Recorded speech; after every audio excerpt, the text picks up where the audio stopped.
How'd you find your voice? Over years of like hard work. I feel like voice training, here's like my big advice for voice training, right? Don't get worried like right away about passability.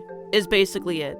Like, just focus on getting progress, because when you start training, if you're committed to failing a bunch to get those small wins, over time you'll get a more feminine sound, and your goal is to maintain that sound for as long as you can, because essentially it might not be passable right away, but once you get that more feminine sound, you want to like master that sound itself, because that's going to hone the muscles that you need to get an even more feminine sound, right? So for me, my timeline was like, I started off strong.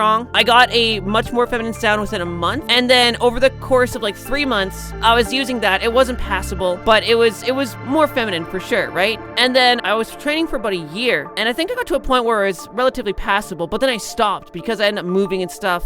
And I stopped for a while, and when I came back to it, I had to start like retraining, but it was a lot easier to pick up from where I left off. So it took like 3 months, I think, to start actually being able to use the voice long term again. And once you get to that point where you can use whatever more feminine sound you get long term, it's a lot easier to build off of it. Like, what you do is when you have that more feminine sound, you decide, okay, 1 week, I feel like I'm able to maintain this for like an hour now. That's good. I'm gonna sit in front of my computer and do some more recordings, revisit the tutorials. It's like a stepping stone. Like, it's not gonna be like about a destination. It's about like 1 inch at a time. It's worth the struggle, even if you get that 1 inch and maintain it for a few months, because the first step is always the hardest. And once you get that, it's kind of like a snowball effect where you get this like muscle memory and this skill and this understanding, and it's hard to get the snowball rolling, but once it's rolling, it just builds so fast as long as you're maintaining it.